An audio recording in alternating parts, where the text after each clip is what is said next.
السلام علیکم ورحمۃ اللہ وبرکاتہ۔ پروردگار عالم سے استدعا ہے کہ جہاں بھی رہیں خوش رہیں، آباد رہیں، شاد رہیں۔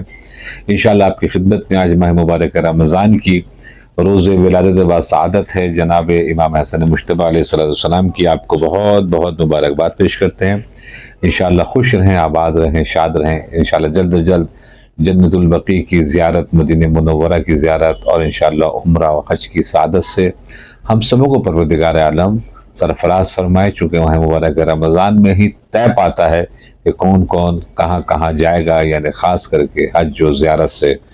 مشرف ہوگا۔ آئیں آج آپ کی خدمت میں سب سے پہلے ایک حدیث پیش کرتے ہیں رسول اکرم صلی اللہ علیہ وآلہ وسلم کی۔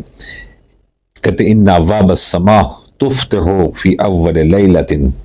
من شہر رمضان ولا تغلق الی آخر لیلۃ منہ۔ کہتے ہیں کہ ماہ مبارک رمضان میں آسمان کے کچھ دروازے تفتح کھول دیے جاتے ہیں فی اول لیلہ، جیسی ماہ مبارک رمضان شروع ہوتا ہے،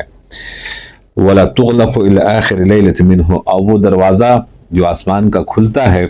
وہ پھر آخری ماہ مبارک رمضان تک بند نہیں ہوتا ہے۔ یہ بہت بڑی پروردگار عالم کی نعمت اور کرم ہے، اور اس وقت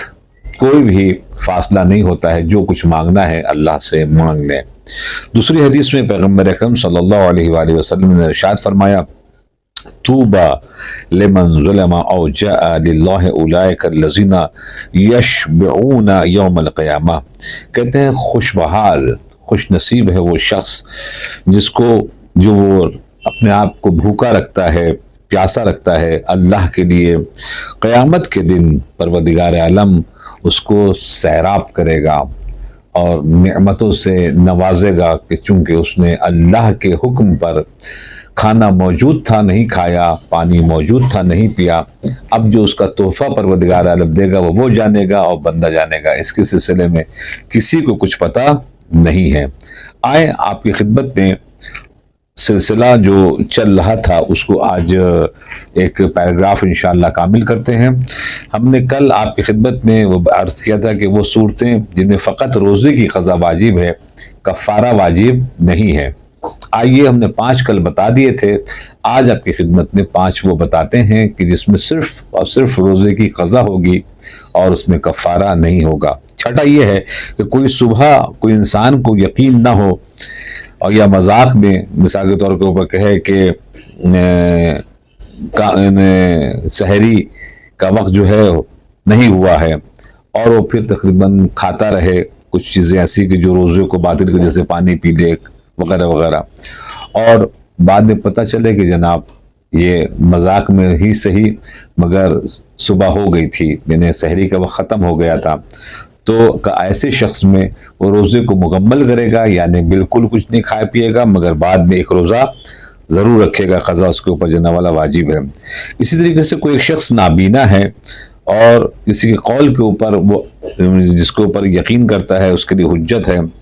افطار کر لے، بعد میں پتہ چلے کہ ابھی مغرب کا وقت نہیں ہوا تھا، ابھی افطار کا وقت نہیں ہوا تھا، تو کہا کہ وہ روزہ اپنی جگہ پر جو کچھ ہے سو ہے، مگر بعد میں رمضان کے ایک روزہ جناب پھر وہ رکھ لے۔ تیسرا، انسان کو یقین ہو، اطمینان ہو کہ مغرب ہو گئی ہے اور وہ روزہ افطار کر لے، بعد میں پتہ چلے کہ نہیں جناب مغرب نہیں ہوئی تھی، اور صرف موسم کے بدلنے کے سبب سے ابر آلود ہو گیا تھا